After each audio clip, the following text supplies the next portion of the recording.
Hello दोस्तों, नमस्कार। आपका हमारे यूट्यूब चैनल बेसिक बोर्ड पर स्वागत है। हम लोगों ने पिछली वीडियो में संसाधन एवं विकास का शार्ट रिवीजन किया था। इस वाले वीडियो में हम इनका क्वेश्चन आंसर देखेंगे। चलिए तो शुरू करते हैं। देखते हैं पहले बहुविकल्पी प्रश्न। बहुविकल्पी प्रश्न में पहला हमारा है, संसाधनों का विकास निम्न में से किस पर निर्भर करता है। तो किस पर निर्भर करता है उनका विकास? संसाधन भाई उनकी सभ्यता संभाव्यता पर, उनकी प्रौद्योगिकी पर। हमारे पास कितना टेक्नोलॉजी है। ठीक है, तो ये क्या हो जाएगा? दोनों। भूमि एक संसाधन है। भूमि भाई हमारी एक प्राकृतिक संसाधन है। निम्न में कौन सा अजैविक संसाधन है? अजैविक में तो जिसमें जीव न हो तो चट्टाने हैं भाई। ज्वारीय ऊर्जा निम्नलिखित में से किस प्रकार की संसाधन है? ज्वारीय ऊर्जा क्या है? पुनः प्राप्त योग। निम्नलिखित में कौन सा नवीकरणीय योग संसाधन है? योग नहीं है, तो इसमें कौन सी नहीं है? जीवाश्म ईंधन। ठीक है। निम्नलिखित में से कौन सा व्यक्तिगत संसाधन नहीं है? व्यक्तिगत संसाधन हमारा इसमें से भाई खनिज संसाधन नहीं है। ये सब तो हमारा व्यक्तिगत हो सकता है। सतत पोषणी विकास की अवधारणा को कब स्वीकृत किया गया? तो 1992 में किया गया, जो हमारा मॉड्रिक सम्मेलन हुआ था। पंजाब में भूमि निम्नीकरण के निम्नलिखित से कौन सा प्रमुख कारण है? भूमि निम्नीकरण पंजाब में अधिक सिंचाई। जलोढ़ मिट्टी का निर्माण मुख्यतः किसके द्वारा होता है? तो नदियों द्वारा होता है। निम्नलिखित में से किस प्रांत में सीढ़ीदार या सोपानी खेती की जाती है? ये सीढ़ीदार खेती पहाड़ी क्षेत्रों में की जाती है। तो इसमें पहाड़ी क्षेत्र कौन सा हमारा है? उत्तराखंड। भारत की सर्वाधिक उपजाऊ मिट्टी कौन सी है? तो जलोढ़ मिट्टी। जलोढ़ मिट्टी किस फसल की खेती के लिए सर्वाधिक प्रयुक्त होती है? गेहूं की खेती के लिए। जलोढ़ मिट्टी पाई जाती है किधर पाई जाती है भाई? ये मैदानी क्षेत्रों में। इनमें से किस राज्य में काली मृदा पाई जाती है? तो गुजरात में। गुजरात और महाराष्ट्र में ज़्यादा पाई जाती है। कपास की खेती के लिए सबसे उचित भूमि कौन सी है? कपास की खेती के लिए काली मिट्टी, जो कि महाराष्ट्र में ज़्यादा उपजाऊ होता है। लाल मिट्टी पाई जाती है हमारा मालवा प्रदेश में। निम्नलिखित में से कौन सी मिट्टी चाय की खेती के लिए उपयुक्त है? चाय की खेती के लिए कौन मिट्टी? पर्वतीय मिट्टी उपयुक्त होगी। अगला हमारा क्वेश्चन है अति लघुत्तरीय प्रश्न। इसमें पहला क्वेश्चन हमारा है, संसाधन से आप क्या समझते हैं? पहला प्रश्न सीधा टपकेगा, तो उत्तर इसका हमारा लिखेंगे संसाधन, टॉपिक डालेंगे हेडिंग, उसके बाद लिखेंगे पर्यावरण में उपलब्ध वह प्रत्येक वस्तु जो हमारी आवश्यकताओं की पूर्ति करने में सक्षम है और जिसे बनाने के लिए प्रौद्योगिकी उपलब्ध है तथा जो आर्थिक रूप से संभाव्यता और सांस्कृतिक रूप से मान्य है, क्या संसाधन कहलाती है। ठीक है। अगला क्वेश्चन है कि सामान्य रूप से संसाधनों का वर्गीकरण का आधार क्या है? तो संसाधनों का वर्गीकरण का आधार क्या है? उसमें उनकी उत्पत्ति क्या है, विकास कैसे हुआ, उनकी संभाव्यता क्या है, कहाँ कहाँ मिलेगी, संभावना क्या है, और उपलब्धता आदि के आधार पर हम वर्गीकृत कर सकते हैं। ठीक है। अगला क्वेश्चन हमारा है, जैव और अजैव संसाधन क्या होते हैं? उदाहरण दीजिए। जैव संसाधन वे संसाधन जो जीव मंडल से प्राप्त होते हैं। ठीक है, जैव संसाधन कहलाते हैं, जैसे मनुष्य हुआ, पशुधन हुआ एवं वनस्पति आदि। कोयला एवं पेट्रोलियम, कोयला और पेट्रोलियम को जैविक स्रोत के रूप में माना जा सकता है क्योंकि ये जीवित रूपों के क्षय से बनते हैं। अजैव संसाधन वे संसाधन जो निर्जीव वस्तुओं से बनते हैं अजैव संसाधन कहलाते हैं, जैसे मृदा हुआ, धातुएं और चट्टानें आदि। अनवीकरणीय संसाधन से आप क्या समझते हैं?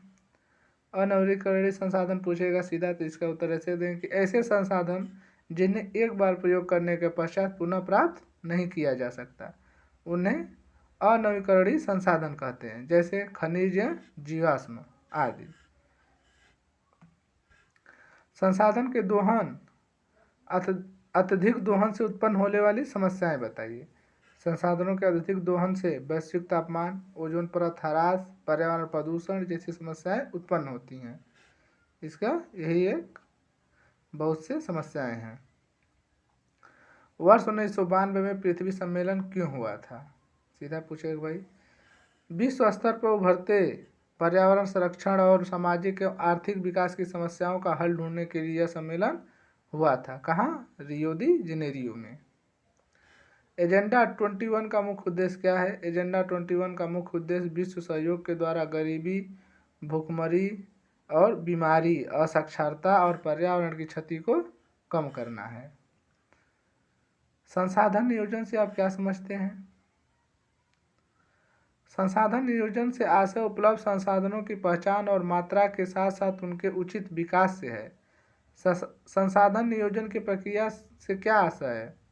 संसाधन नियोजन की प्रक्रिया से आशय है देश में उपलब्ध संसाधनों की पहचान व अनुमान लगाना तथा संसाधन विकास के लिए योजना तैयार करना। संसाधनों के संरक्षण के संदर्भ में ब्रंटलैंड कमीशन रिपोर्ट में किस अवधारणा को उपयुक्त बताया गया है? वर्ष 1987 में ब्रंटलैंड कमीशन रिपोर्ट में संसाधनों के संरक्षण के उद्देश्य की पूर्ति के लिए सतत विकास की अवधारणा को उचित बताया गया है। किसको बताया गया? सतत विकास। ठीक है। अगला क्वेश्चन हमारा है कि भूमि संसाधन की 3 महत्वों को बताइए। तो पहला हो गया हमारा मनुष्य के जीवन का आधार है, भूमि नहीं रहेगी तो मनुष्य नहीं रहेगा। आर्थिक विकास का आधार है और प्राथमिक उद्योग का भी आधार है। जो भी हमारे प्राथमिक कच्चे माल प्राप्त होते हैं वो सब पृथ्वी से प्राप्त होते हैं। किन्हीं 2 राज्यों के नाम लिखिए जहाँ अति पशुचारण के कारण काफ़ी भूमि निम्नकृत हो गई है। हमारा ये कौन सा राज्य है? पंजाब और हरियाणा। कोई 2 मानवीय क्रियाएं लिखिए जो भूमि निम्नीकरण के लिए उत्तरदायी हैं। अतिचारण और निर्वनीकरण। 2 ऐसी मानवीय क्रियाएं हैं जो भूमि निम्नीकरण के लिए उत्तरदायी हैं। निर्वनीकरण। खादर एवं बागन में अंतर स्पष्ट कीजिए। मिट्टी कितने प्रकार की होती है? मिट्टियों में अंतर। वह भूमि जहाँ बाढ़ के पानी के निरंतर पहुँचने से नवीन जड़ों मृदा का जमाव पाया जाता है खादर कहलाती है। जिन क्षेत्रों में बाढ़ का पानी नहीं आता वहाँ पुरानी मृदा बनी रहती है उसे बांगर कहते हैं। भारत में पाई जाने वाली 2 मिट्टियों के नाम क्षेत्र सहित लिखिए। भारत में पाई जाने वाली 2 मिट्टियों के नाम, पहला हुआ जलोढ़, दूसरा काली मिट्टी। जलोढ़ मिट्टी हमारे उत्तरी मैदान में हुआ उत्तर प्रदेश, पंजाब, हरियाणा आदि राज्यों में पाई जाती है। काली मिट्टी दक्कन के पठार में, महाराष्ट्र, तमिलनाडु आदि राज्यों में पाई जाती है। किन्हीं 2 राज्यों के नाम बताइए जहाँ काली मिट्टी पाई जाती है। इस मिट्टी के मुख्य रूप से कौन से फसलें उगाई जाती है? अभी हमने पढ़ा गुजरात और महाराष्ट्र ऐसे 2 राज्य हैं जहाँ काली मिट्टी पाई जाती है। यह कपास एवं गन्ना उत्पादन के लिए उपयुक्त होती है। जलोढ़ मिट्टी और काली मिट्टी में अंतर बताइए। फिर जलोढ़ मिट्टी का निर्माण पर्वतीय क्षेत्रों के निर्मित नदियों द्वारा बहकर लाए गए अवसादों से होता है, जबकि काली मिट्टी का निर्माण ज्वालामुखी क्रिया से बनी लावा के शैलों के अपक्षय से होता है। जलोढ़ मिट्टी की 2 विशेषताएं बताइए। जलोढ़ मिट्टी उत्तर के विशाल मैदान के अंतर्गत पंजाब, हरियाणा, उत्तर प्रदेश, उत्तराखंड, बिहार एवं पश्चिम बंगाल में पाई जाती है। इसकी 2 निम्नलिखित विशेषताएं हैं। परवा की उच्च उर्वरता शक्ति संपन्न होती है। इसमें धान, गेहूँ, जौ, चना, गन्ना एवं मटर आदि की पैदावार के लिए अनुकूल होती है। अगला क्वेश्चन है मिट्टी के 2 महत्व बताइए। बहुत ही इंपॉर्टेंट। मिट्टी मानव के वनस्पति जीव जगत जंतुओं के अस्तित्व के लिए अनिवार्य घटक है। मिट्टी समस्त जीव जगत के खाद्य आवास आवश्यकताओं को पूर्ति करती है। किन्हीं 2 राज्यों के नाम बताइए जिसमें शुद्ध बोए गए क्षेत्रों का प्रतिशत अधिकतम है। पंजाब और हरियाणा। यहाँ ज़्यादा खेती होती है, गेहूँ बहुत ज़्यादा पैदा की जाती है। काली मिट्टी भारत के किन 2 राज्यों में पाई जाती है? फिर से लौट के आया प्रश्न। महाराष्ट्र और गुजरात। 3 राज्यों के नाम बताइए जहाँ काली मिट्टी पाई जाती है। फिर वही प्रश्न, महाराष्ट्र को तो तमिलनाडु बता सकते हैं। ठीक है। मृदा अपरदन क्या है? जल तथा पवन जैसी प्राकृतिक शक्तियों द्वारा भूमि की ऊपरी परत की शीघ्रता के बहाव को मृदा अपरदन कहते हैं। पहाड़ी क्षेत्रों में मृदा अपरदन के रोकथाम के लिए क्या कदम उठाने चाहिए? पहाड़ी अथवा पर्वतीय क्षेत्रों में मृदा अपरदन को रोकने के लिए निम्नलिखित कदम उठाए जा सकते हैं। पहला तो हुआ समोच्च कृषि को अपनाकर, दूसरा सोपानी कृषि को बढ़ावा देकर, तीसरा सीढ़ीदार कृषि की पद्धति का प्रचलन करके, फसलों की पट्टियों को उगाकर, पर्वतीय ढालों पर वृक्षों की मेखला बनाकर, वृक्ष लगाकर। अगर लघु उत्तरी प्रश्न हमारे हैं। संसाधनों का वर्गीकरण करने के कौन कौन से आधार प्रचलित हैं? सभी आधारों को बताइए। पहला हमारा उत्पत्ति के आधार पर जैव और अजैव संसाधन, समाप्यता के आधार पर नवीकरणीय अनवीकरणीय संसाधन, स्वामित्व के आधार पर व्यक्तिगत, सामुदायिक, राष्ट्रीय और अंतर्राष्ट्रीय संसाधन, विकास के स्तर के आधार पर संभावी, विकसित, भंडार और संचित कोष। नवीकरणीय संसाधन क्या है, इन्हें कितने भागों में विभाजित किया जाता है। नवीकरणीय संसाधन, इस समय दुनिया इसी पर निगाह टिकाई हुई है। वे संसाधन जिन्हें भौतिक, रासायनिक या यांत्रिक प्रक्रियाओं द्वारा नवीकृत या पुनः उत्पन्न किया जा सकता है, उन्हें नवीकरणीय योग्य या पुनः पूर्ति योग्य संसाधन कहा जाता है। जैसे सौर ऊर्जा हुआ, पवन ऊर्जा, जल ऊर्जा, वन एवं वन्यजीव। इनको दो भागों में विभाजित किया गया। सतत संसाधन, इन संसाधनों को ऐसे ही समय पर प्रयोग और पुनः प्राप्त किया जा सकता है। ये एक स्थान पर नहीं रहते हैं एक ही समय पर, बल्कि भौतिक परिवेश में प्राकृतिक रूप से भ्रमण करते रहते हैं। जैसे बहता हुआ जल, सौर विकिरण, हवा आदि। ये क्या है, सतत संसाधन है। बहता हुआ जल, सौर विकिरण और हवा। जैविक संसाधन, वे संसाधन जो जैविक प्रक्रियाओं द्वारा बनते हैं। इनको दो भागों में वर्गीकृत किया गया है, प्राकृतिक वनस्पति और वन्यजीव। जलोढ़ मिट्टी और लेटराइट मिट्टी में अंतर लिखिए, तो हम ऐसे लिखेंगे, दो खाने बनाकर, जलोढ़ मिट्टी और लेटराइट मिट्टी। आधार क्या है हमारा, पहला आधार हुआ निर्माण। तो जलोढ़ मिट्टी का निर्माण पर्वतीय क्षेत्रों की नदियों द्वारा बहाकर लाई गई कॉप मिट्टी से होता है। लेटराइट, इसका निर्माण भारी वर्षा से तीव्र निस्क्षारण के कारण होता है। विस्तार कहाँ कहाँ है, जलोढ़ मिट्टी का विस्तार उत्तर के विशाल मैदान, पूर्वी तटीय क्षेत्रों में पाई जाती है। ये लेटेराइट भारी वर्षा वाले क्षेत्रों जैसे मेघालय, केरल, कर्नाटक में पाई जाती है। उत्पादन, यह मृदा गेहूं, जौ, चना, गन्ना आदि के लिए जलोढ़ मिट्टी उपयुक्त है। लेटराइट मिट्टी यह अनुवर्रक होती है, परंतु उर्वरकों की मदद से अनुवर्र होती है, उपजाऊ नहीं होती है, लेकिन उर्वरकों की मदद से इसमें गन्ना, काजू, कहवा आदि उगाया जा सकता है। रंग का होता है भाई, यह इसका पीला भूरे रंग की होती है, यह गहरे पीले रंग की होती है। जल ग्रहण क्षमता, यह सूक्ष्मता मध्यम कणों से निर्मित होती है, जिसमें जल देर तक ठहर सकता है। यह मोटो कणों, कंकड़ों, पत्थरों अधिकता रहती है, जिसके कारण जल देर तक नहीं ठहरता। काली मिट्टी का निर्माण किस प्रकार हुआ, काली मिट्टी और लेटराइट मिट्टी में अंतर बताइए, पढ़े हैं अभी। काली मिट्टी का निर्माण ज्वालामुखी क्रिया से बनी लावाकृत शैलों से अपक्षय से हुआ है। अंतर देख लीजिए, निर्माण के आधार पर हमारा अंतर क्या है कि काली मिट्टी, इसका निर्माण ज्वालामुखी क्रिया के द्वारा बनी लावाकृत शैलों के अपक्षय से हुआ है। लेटराइट, इसका निर्माण उष्णकटिबंधीय क्षेत्रों में तीव्र वर्षा द्वारा निस्क्षालन प्रक्रिया से होता है। खनिज, इस मिट्टी में लोहा, मैग्नीशियम, चूना, बक्साइट तथा जीवाश्म की मात्रा अधिक होती है काली मिट्टी में। लेटराइट मिट्टी में सिलिका तथा लवणीय कणों से युक्त होती है। फास्फोरस और पोटास की मात्रा कम पाई जाती है। रंग कैसा होता है, काली मिट्टी का रंग काले रंग की होती है, वर्षा होने पर चिपचिपा हो जाती है तथा सूखने पर इसमें दरारें पड़ जाती है। लेटराइट में यह लाल व पीले रंग की होती है, वर्षा होने पर मुलायम हो जाती है तथा सूखने पर कठोर हो जाती है। मृदा संरक्षण क्यों आवश्यक है, इसके दो कारण बताइए। प्रश्न इसमें अथवा कर कितने प्रश्न हैं। भारतीय मिट्टी के संरक्षण हेतु 5 सुझाव दीजिए। मृदा संरक्षण से क्या समझते हैं। मृदा क्षरण नियंत्रण हेतु कोई 3 उपाय दीजिए। बहुत से प्रश्न हैं। उत्तर हमारा है, जल और वायु के प्रभाव से मिट्टी के ऊपर परत का बहकर या उड़कर स्थानांतरित होना ही मृदा क्षरण कहलाता है। मृदा पृथ्वी का एक अमूल्य संसाधन है। मानव जीवन का अस्तित्व मृदा पर ही निर्भर है। मनुष्य की प्राथमिक आवश्यकताएं जैसे भोजन, वस्त्र आदि की पूर्ति मृदा द्वारा ही होती है। इसके अतिरिक्त मृदा सर्वाधिक लोगों को रोजगार प्रदान करती है तथा मृदा पर ही विभिन्न वनस्पतियाँ उत्पन्न होती हैं, जिनसे पर्यावरणीय आवश्यकताओं की पूर्ति तथा जीव जंतुओं को आवास और भोजन प्राप्त होता है। मृदा संरक्षण के उपाय सुझाव कीजिए। मृदा संरक्षण के निम्नलिखित उपाय हैं। वृक्षारोपण, पहला हमारा वृक्षारोपण है। खाली भूमि तथा कृषि भूमि की मेड़ों पर वृक्षारोपण करना चाहिए, क्योंकि वृक्षों की जड़ें मृदा के संगठित कर जकड़े रहती हैं। खेतों पर मेड़े का निर्माण, खेतों में मेड़ों से वर्षा द्वारा मिट्टी के बहाव की सुरक्षा हेतु अतः खेतों के किनारे ऊंची मेड़े बनानी चाहिए। खेतों पर मेड़ों का निर्माण, मेड़ों का।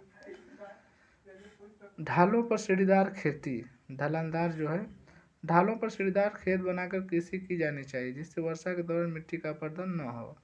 पशु चराई पर नियंत्रण, चारागाहों में पशुओं के नियंत्रित चराई की जानी चाहिए। अनियंत्रित चराई से मिट्टी की ऊपरी सतह पशु के खुरों पैरों की रगड़ से उखड़ जाती है, जो वर्षा वायु द्वारा अपरदित हो जाती है।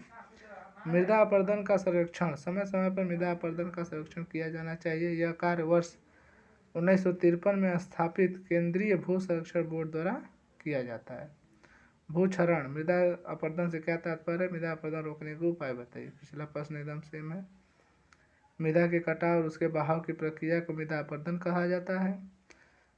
क्या उपाय इसको रोकने के लिए? पट्टी। कृषि के अंतर्गत बड़े खेतों को अनेक पट्टियों में बांट दिया जाता है और प्रत्येक पट्टी के बीच घास उगाने के लिए कुछ स्थान छोड़ दिया जाता है। यह हवा की शक्ति को कमजोर कर देता है और मृदा क्षरण को रोकता है। सामुदायिक भागीदारी द्वारा बृहद पैमाने पर वृक्षारोपण करके मृदा क्षरण को रोका जा सकता है। समुच्च कृषि और सीढ़ीदार कृषि को बढ़ावा देकर मृदा क्षरण को रोका जा सकता है। खेतों के चारों ओर पौधों की रक्षा के लिए रखल मेखला या पट्टियां लगा दी जानी चाहिए, जो हवा की गति को कम करने से प्रभावी होती हैं। इससे मृदा क्षरण कमी आती है। अति चराई पर रोक लगाकर मृदा क्षरण को कम किया जा सकता है। दीर्घ उत्तरी प्रश्न हमारा है जो 6 अंकों के लिए आता है। स्वामित्व के आधार पर संसाधनों का वर्गीकरण को बताइए। स्वामित्व के आधार पर संसाधनों को निम्न वर्गों में हम बांट सकते हैं। पहला है व्यक्तिगत संसाधन। वे संसाधन जो निजी व्यक्तियों के स्वामित्व में होते हैं व्यक्तिगत संसाधन कहलाते हैं। जैसे बागान, चारागाह, भूमि, तालाब, कुओं का जल आदि निजी व्यक्तिगत संसाधन के उदाहरण है। सामुदायिक संसाधन। वे संसाधन जिसका स्वामित्व समुदाय के सभी सदस्यों के पास समान रूप से उपलब्ध होता है सामुदायिक संसाधन कहलाते हैं। जैसे गांव की चारण भूमि, तालाब, शमशान भूमि तथा शहरों में सार्वजनिक पार्क, पिकनिक स्पॉट, खेलों का मैदान आदि। राष्ट्रीय संसाधन। तकनीकी स्तर पर देश में पाए जाने वाले संपूर्ण संसाधन राष्ट्रीय संसाधन है। इन संसाधनों पर देश की सरकार का कानूनी अधिकार होता है। खनिज संसाधन। वन एवं वन्यजीव, जल तथा राजनीतिक सीमा के अंदर संपूर्ण भूमि राष्ट्रीय संपदा के अंतर्गत आती है। अंतर्राष्ट्रीय संसाधन। इस संसाधनों पर संचालन या स्वामित्व का अधिकार अंतर्राष्ट्रीय संस्थाओं के पास रहता है। उदाहरण स्वरूप तटरेखा से 200 किलोमीटर की दूरी, अपवर्जक आर्थिक क्षेत्र के बाद खुले महासागरीय संसाधनों पर किसी देश का अधिकार नहीं होता। ऐसे संसाधनों का उपयोग अंतर्राष्ट्रीय आधिकारिक संस्थाओं की सहमति के बाद ही संभव होता है। भूमि संसाधनों के महत्व का वर्णन कीजिए। भूमि के महत्व निम्नलिखित प्रकार से समझा जा सकता है। मनुष्य के जीवन के आधार है। भूमि के अभाव में मनुष्य का जीवन संभव नहीं है। मनुष्य के जीवन की सभी क्रियाकलापों जैसे चलना फिरना व व्यवसाय, मकान, दुकान, कृषि, उत्खनन व कारखाने सभी भूमि से जुड़े हुए हैं। वनस्पति या पेयजल संसाधन भी भूमि पर ही निर्भर है।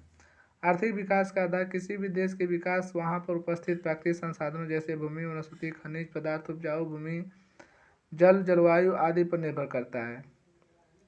ये संसाधन जिस देश में जितनी अधिक मात्रा में होंगे उनका आर्थिक विकास उतना ही तीव्र होगा। प्राथमिक उद्योगों का विकास। विभिन्न प्राथमिक उद्योग जैसे कृषि, मत्स्य पालन, वनस्पति, खनिज व्यवसाय आदि का भूमि पर निर्भर करते हैं। जिन क्षेत्रों में जिस प्रकार के प्राकृतिक संसाधन उपलब्ध है वहाँ उन्हीं से संबंधित प्राथमिक उद्योग विकसित हो सकते हैं। व्यापार का आधार। भूमि उत्पादन का एक अनिवार्य संसाधन है जिसके बिना किसी भी प्रकार का उत्पादन कार्य संभव नहीं है। अधिकांश देशों का व्यापार भूमि द्वारा उत्पादित वस्तुओं जैसे गेहूं, चावल, दूध, खनिज पदार्थ, तेल, चाय, लकड़ी इत्यादि द्वारा ही होता है। शक्ति संसाधन। अधिकांश ऊर्जा के उत्पादन का साधन कोयला तथा तेल है जिसका स्रोत भूमि है। परिवहन तथा संचार के संसाधनों का विकास।